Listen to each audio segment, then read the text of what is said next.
Ele é empresário, empreendedor, CEO e cofundador da Summit Hub, responsável pelo Gramado Summit, o Summit Talks e pela Start Zero, um portal de conteúdo e notícias sobre startups que quer formar um empreendedor, um Netflix da educação para startups. O programa Business RS de hoje tem o prazer de receber Marcos Rossi. Marcos, um prazer te receber aqui. Prazer é meu, Ronald. Muito obrigado por ter vindo. Obrigado. Como é que nasceu a Start Zero? Como é que nasceu o Gramado Summit? Conta um pouco da tua história para nós. Então, primeiro prazer estar aqui conversando contigo, com a tua audiência. É muito legal ter a oportunidade de conversar sobre aquilo que a gente criou agora há 2 anos, né? A gente oficialmente sou um empreendedor há 2 anos. A Gramado Summit foi o primeiro produto, ela surgiu por meados de 2016, quando eu tive a oportunidade de participar de um evento que acontecia fora do país, onde a grande pegada era reunir startups de todos os estágios de frente com investidores do mundo inteiro. Esse evento acontecia em Dublin e é muito engraçado porque eu sou filho de uma família empreendedora na área de eventos. E eu optei por não... Você falaste para mim nos bastidores de uma família tradicional na área de tradicional eventos. de eventos, exatamente. A gente tem alguns eventos como o Chocofest, Festival do Turismo, e eu optei por não ir nessa área, fiz uma startup, e lá por 2015, 2016, participei de um evento em Dublin.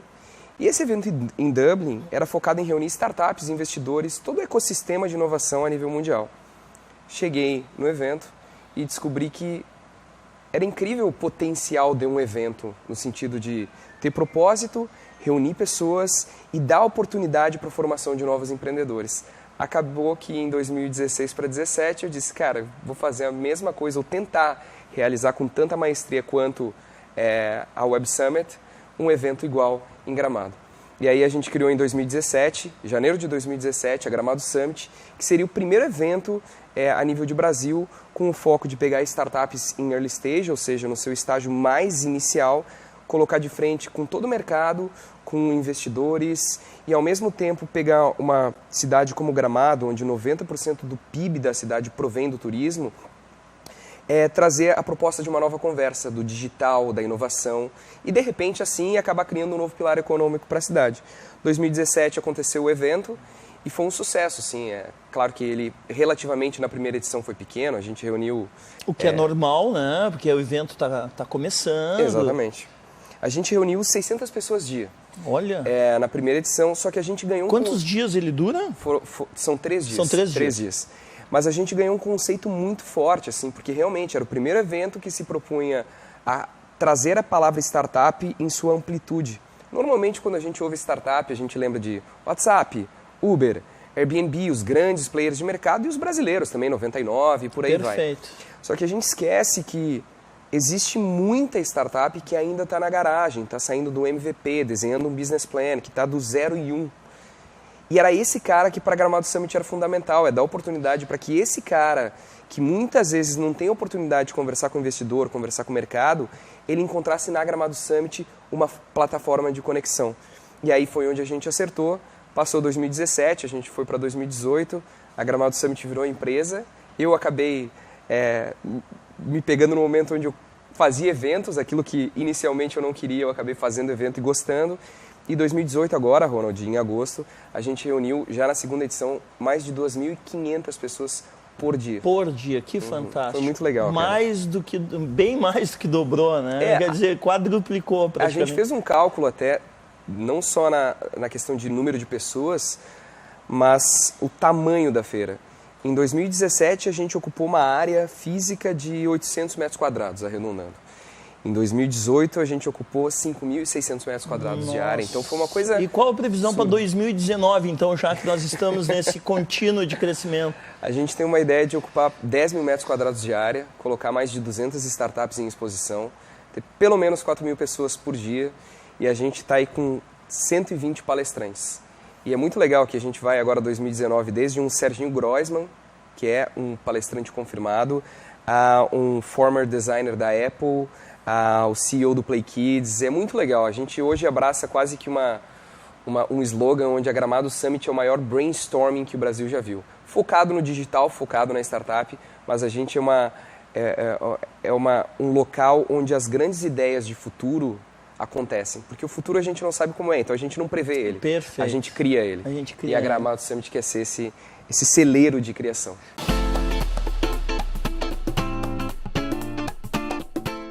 Ele é embaixador da Singularity University, Escola de Tecnologia e Inovação do Vale do Silício, aqui em Porto Alegre, e Country Manager da Brainomix, uma premiada spin-off de inteligência artificial da Universidade de Oxford, na Inglaterra.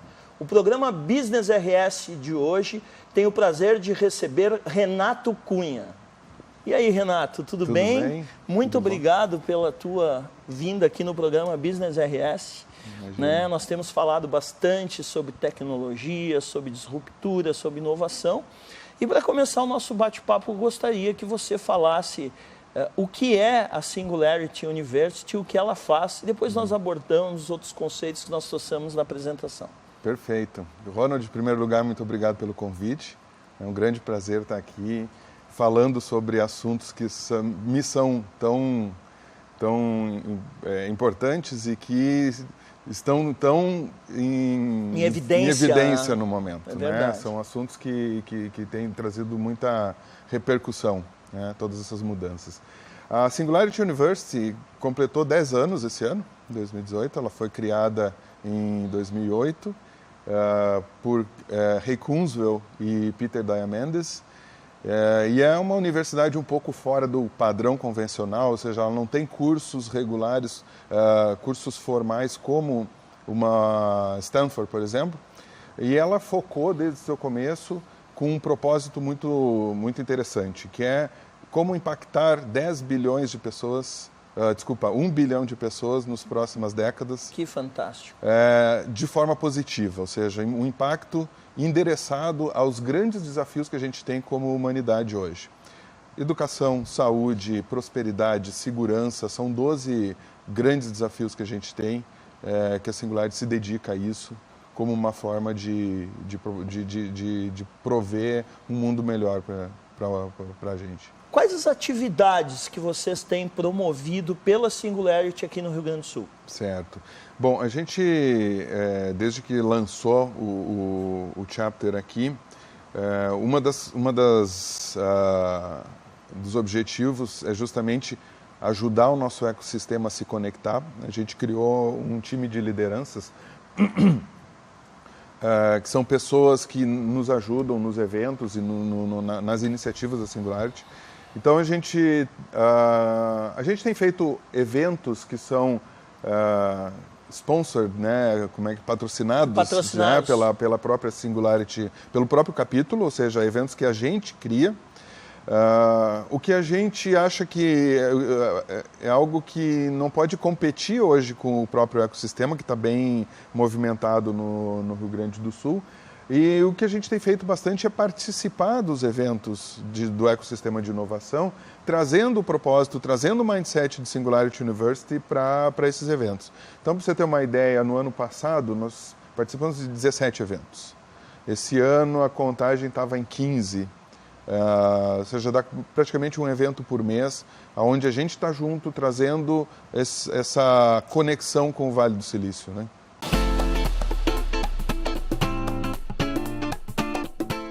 Ele é especialista em marketing digital, palestrante, CEO e fundador da Fabulosa Ideia, uma empresa que nasceu para satisfazer todas as demandas do profissional digital. O programa Business RS de hoje tem a honra de receber Rafael Terra. Rafael, muito obrigado pela tua presença aqui no programa Business RS. Eu que agradeço. É um prazer estar contigo, te conheço já das tuas palestras, dos teus cursos, e hoje aqui estar conosco para falar desse mundo tão interessante, tenho certeza que vai agregar muito valor para os nossos telespectadores. Conta comigo. Muito bem. Como nasceu a Fabulosa Ideia e como nasceu o gosto do Rafael pelo marketing digital e por esse mundo tecnológico? Longa história. Longa história, vamos lá. Começou no colégio. Eu costumo dizer que eu era aquele estudante que fazia o jornalzinho da escola, né? Então, quando chegou para fazer a faculdade, eu meio que escolhi de cara jornalismo, porque eu já fazia o jornalzinho da escola e já gostava muito de trabalhar com a comunicação, né? Então, foi uma escolha meio óbvia, assim, o jornalismo. Naquela época não existia nada de marketing digital, né? Tô falando aqui há uns 20 e poucos anos atrás, né? Então eu escolhi fazer jornalismo. E ali no jornalismo, meu primeiro estágio foi com 17 anos no Portal Terra. Eu até brinco, né? Não é da minha família. Enfim, né? No Portal Terra. Que bom se fosse, né? Exatamente. E já com o digital, né? Então, com 17 anos eu já comecei a produzir conteúdo ali no digital, etc, né? Então, enfim, logo que me formei, eu vi que as marcas estavam começando a virar mídia também. As marcas começaram a produzir conteúdo para blog, começaram a produzir conteúdo para o Twitter, porque a agência que eu, enfim, fundei tem 10 anos, né? Há 10 anos atrás não existia Facebook, era Orkut, blog e Twitter, né? E estavam começando a febre dos sites, né? Exatamente, era blog, site, mas era difícil, né? Era muito difícil, mais blog do que site naquela época. Era blog e Twitter. E Twitter. Eu costumo dizer, inclusive, que o Twitter ele é muito importante para quem trabalha com marketing digital e comunicação, porque o Twitter foi a primeira rede social que a gente começou a seguir as marcas por conteúdo. Antigamente Perfeito. Era por amizade, né? Lá no Orkut, eu te sigo porque tá meu primo, meu amigo. Agora o Twitter disse o seguinte: se tu não tiver conteúdo relevante, eu não vou te seguir. E foi aí que começou a nascer o produtor de conteúdo, o marketing digital, né? Sim. Então, resumindo, eu aproveitei a minha expertise como jornalista, né, produtor de conteúdo, e comecei a trabalhar com conteúdo para marcas. E a agência foi crescendo com o crescimento das redes sociais, né? Eu digo que era muito difícil vender um Facebook, enfim, mostrar a importância para o empresário, né? Hoje, creio eu, né, que nenhum duvida mais, né, do potencial. Então, inclusive, fica a dica, né, pessoal, de como a gente tem que acreditar naquilo que a gente faz, né? Porque se fosse olhar lá na frente, era super difícil, né? A mesma coisa, só fazendo um paralelo, eu quando comecei com coaching, ninguém sabia o que era, né? Exatamente. Hoje viralizou, né? Exato. Viralizou, mas aquela coisa também, as pessoas lembram muito de quem começou, quem tem um histórico nisso, né? Perfeito. Então, assim que surgiu a agência, muito nessa necessidade de eu ver que as marcas precisavam, é o que eu chamo de marcas vira mídia, né? E marcas só viram mídia quando produzem conteúdo, né? Então a agência ela nasceu muito como produtora de conteúdo para marcas na web.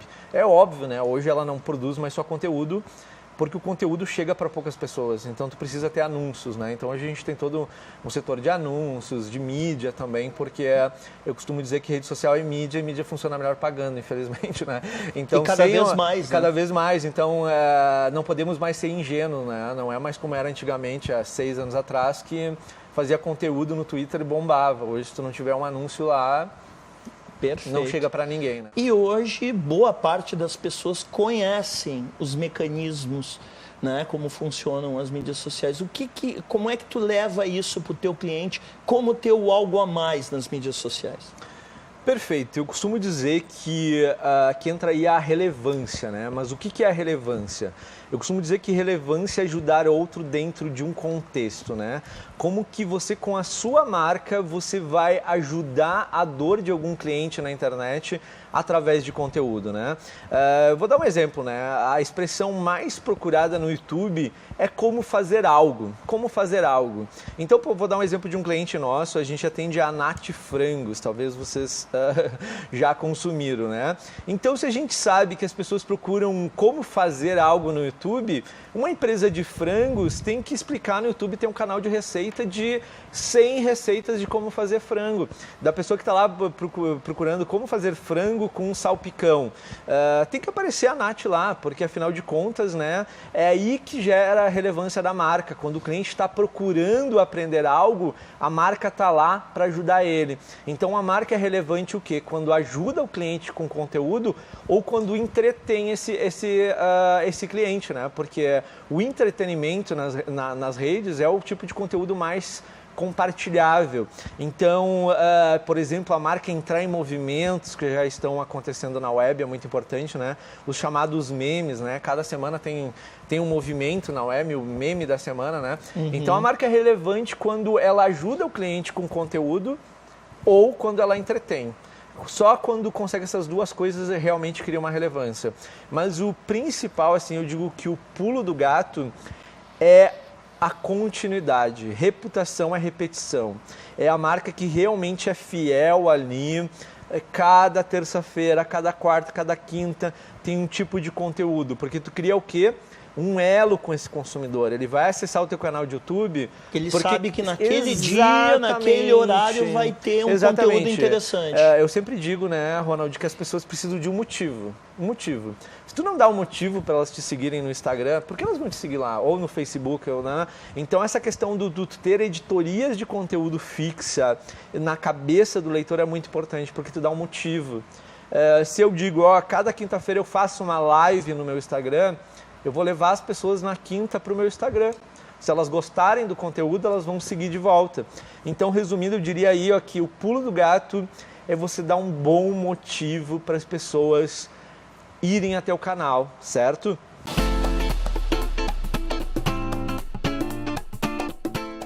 Ele é diretor da Escola Livre, uma instituição especializada em programação neurolinguística, comunicação generativa e hipnose ericksoniana.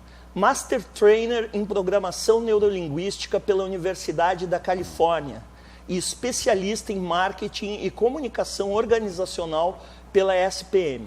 O programa Business RS de hoje tem a honra e o prazer de receber meu amigo pessoal e irmão de jornada, Marcos Brasil Moraes. Marcos, meu amigo, meu irmão, é um prazer enorme te receber aqui. Muito obrigado por ter aceitado o convite. É uma alegria fantástica. O prazer é todo meu, Ronald. O prazer é todo meu acompanhar a tua evolução, o teu sucesso agora com este programa e poder participar, poder de alguma forma testemunhar a tua jornada. E obrigado pelo convite, obrigado por estar aqui. Desmistificando para o nosso público, né, que é um público empresarial, que a hipnose é aquela coisa do reloginho, do pêndulo que nós assistimos em desenhos animados. Exatamente. Né? Isto existe, né? É chamado hipnose de palco, hipnose clássica, isso existe. Certo. Né? Aquela coisa de colocar a pessoa em estado alterado, fazer ela dormir, fazer ela comer uma cebola achando que é uma maçã, isso existe. A questão é que Milton Erickson, por ser médico e, portanto, ser um humanista, ele estava interessado no ser humano, não no show.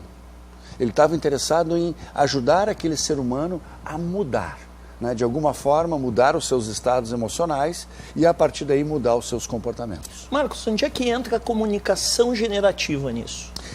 Nós aprendemos muitas ferramentas. Quem estuda PNL, você já estudou PNL, quem estuda hipnose, aprende muitas ferramentas.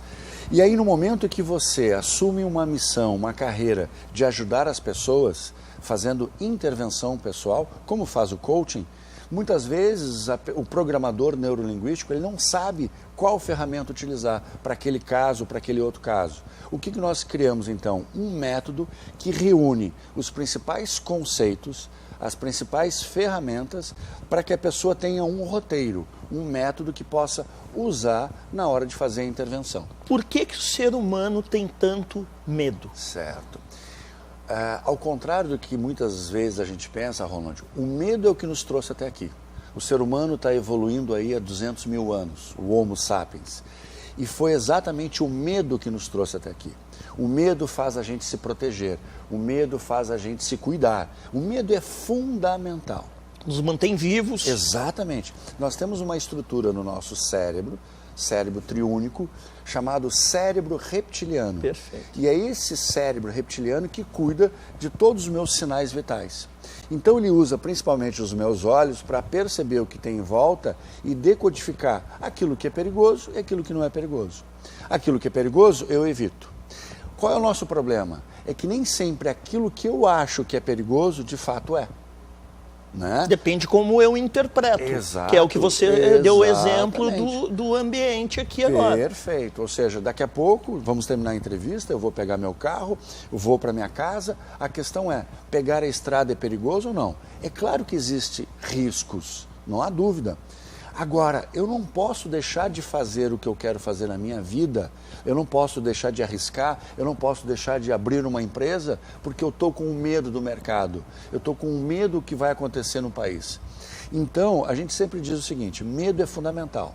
Mas primeiro, aprenda a ficar amigo do teu medo, não brigue com ele. Segundo, enxergue ele como uma oportunidade. Exato, para tomar cuidado, para perceber o que está acontecendo. E a coragem, que é tão fundamental, a confiança na nossa vida, não é a ausência de medo. Não é alguém que tem coragem... Ou seja, o medo sempre vai existir. Isso tem que ficar muito claro para as pessoas que estão... Eu, 24 horas do dia, o meu reptiliano aqui está atento, percebendo imagens e sons para mandar adrenalina e fazer eu acordar e ficar atento. Né? Então, o medo faz parte. Agora, como é que eu consigo ultrapassar esse medo? Criando coragem. E o que é coragem? É uma crença mais forte que o medo. A crença de que aqui seria uma grande oportunidade para mim, para o meu trabalho, para a minha empresa, oportunidade de conversar, de rever meu amigo, é a crença que me move até aqui. Perfeito. Por mais medo que eu tenha, por exemplo, de estar aqui. Os maiores medos do ser humano, falar em público. Esse é um dos maiores medos. Está ao lado do medo de perder o emprego ou, digamos, ficar pobre e o medo de ficar sozinho. São os 3 maiores medos mundiais. Agora perceba, falar em público. Né? Eu sou um adulto que tem um conhecimento em determinada área. O que me impede de falar para 5, 10 mil pessoas sobre esse assunto? A história que eu conto para mim mesmo.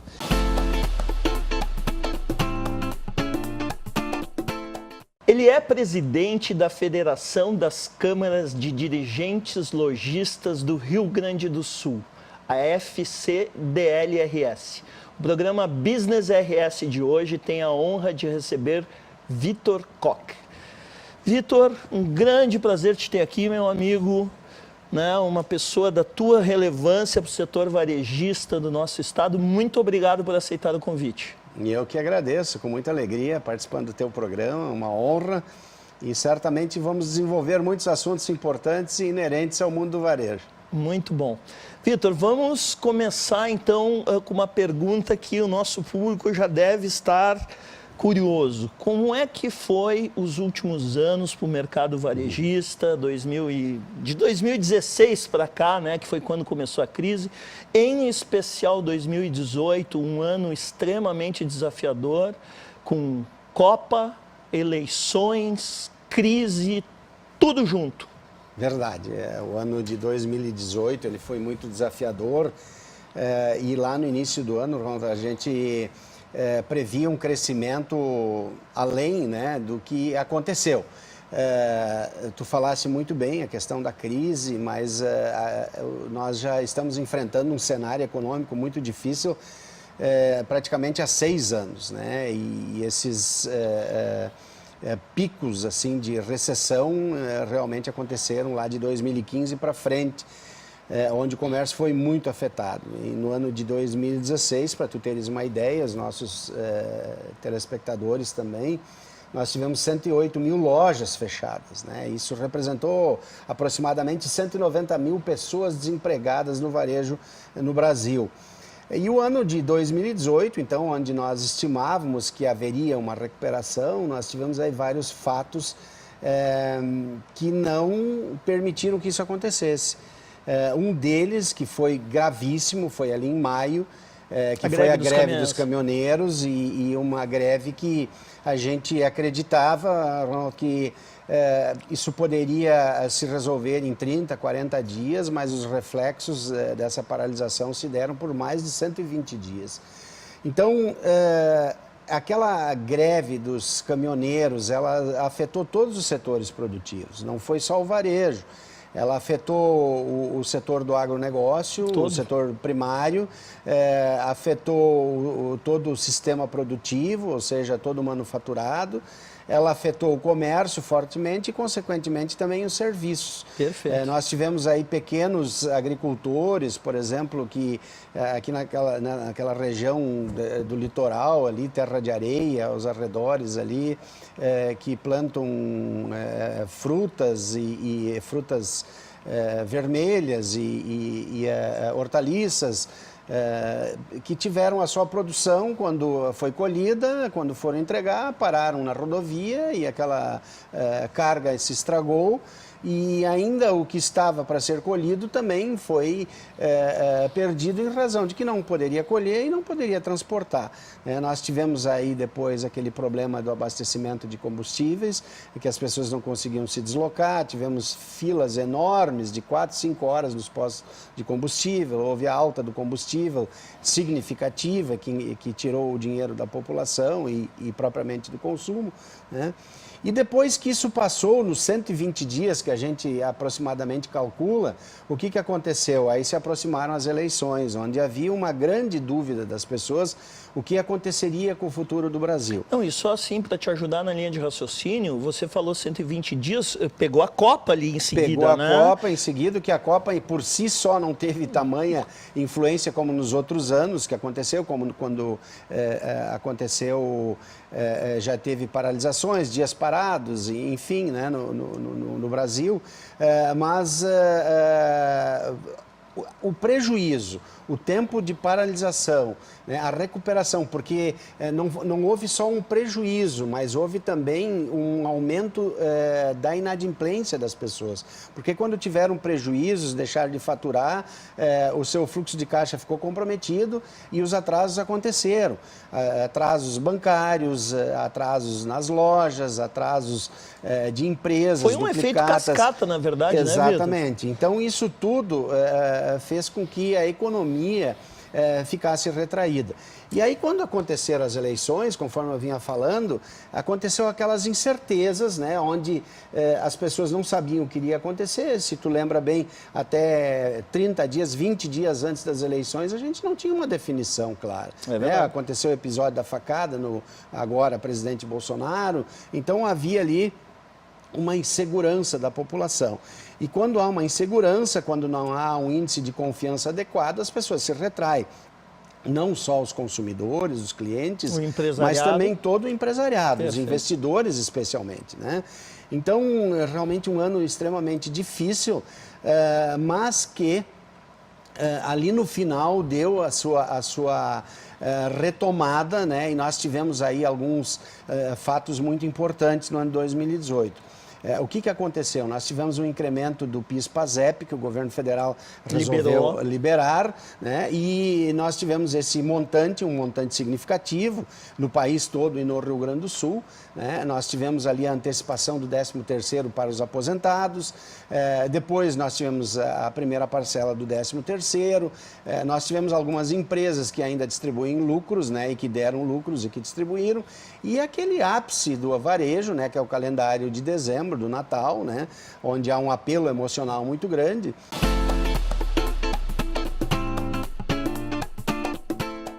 Ele é CEO do Cenex, Centro de Excelência Empresarial, especialista em relações humanas, administrador de empresas e ex-executivo global da Dell na área de recursos humanos. O programa Business RS de hoje tem a honra de receber Paulo Amorim. Eu diria, meu amigo Paulo Amorim, seja muito bem-vindo, obrigado, Paulo. Muito obrigado, prazer estar contigo aqui, Ronald. Pessoal que não sabe, né, Paulo, contar um pouquinho da nossa história. Eu e o Paulo tivemos o prazer de trabalhar junto na Dell Computadores, o Paulo executivo de recursos humanos, eu na área de manufatura e depois na área de serviços. E abrimos a fábrica de Hortolândia juntos, né, Paulo? Inauguramos, transferimos daqui para lá e inauguramos lá. Exatamente, uma muitos bela experiência, desafios. Desafios grandes também. Bela experiência. Isso aí. E hoje tu te encontra como responsável pelo Cenex, um centro de referência no Rio Grande do Sul. Gostaria de saber o que te levou a buscar esse desafio e como é que está o Cenex hoje. Tá bem. Bom, primeiro eu quero agradecer de novo aí o convite, é sempre muito bom encontrar o amigo, né? Com certeza. E poder aqui estar prestigiando esse programa que está tomando já bastante corpo aí no nosso estado. o que me levou para o Senex? Eu saí da vida executiva no final de 2015, por aí, final de 2014, início de 2015, fui empreender, tu sabe bem o que é a vida do empreendedor, passei uns 3, 4 anos empreendendo, mas a veia executiva nunca desapareceu, a vontade de estar em contato com organizações e tal. E o Senex, que é uma entidade que foi criada há 32 anos atrás por empresas mantenedoras, que são grandes empresas no estado do Rio Grande do Sul, me trouxe um desafio de fazer uma nova curva. Nesses 32 anos passaram 7 mil executivos pelo Senex, e o convite é, bom, vamos fazer os próximos 30 anos, né? Já que eu sou jovem, com certeza tem mais 30 anos. Somos, né? Somos jovens, né? Então, estar à frente de um centro de referência que tem como missão formar líderes, formar executivos, mas mais do que isso, assim, que possam transformar as organizações, transformar a sociedade, me atraiu. E isso foi o que me trouxe para o Senex. Eu estou iniciando o meu 4º mês aí, mas como eu brinco com o pessoal que trabalha comigo, já parecem 4 anos aí. E eu diria, né, Paulo, que até pelo teu perfil, que eu conheço bem, tu é uma pessoa que gosta de desafios, e eu diria que dentro do contexto que nós vivemos, nada melhor, né? Porque já trazendo o assunto à tona, liderança, disruptura, novas tecnologias. Como é que tu estás enxergando tudo isso e como é que o Senex está se preparando para tudo isso? Perfeito. Essa é uma excelente pergunta, Ronald, porque assim, é a pergunta que está na mesa de todo CEO, na mesa de todo presidente, e eu não diria só das grandes empresas, das pequenas e médias empresas também. Perfeito. Não é minha a deixa de que o mundo está se transformando cada vez mais rápido, a exponencialidade que tanto a Singularity trabalha, né? Mas que também o mundo é um mundo de abundância.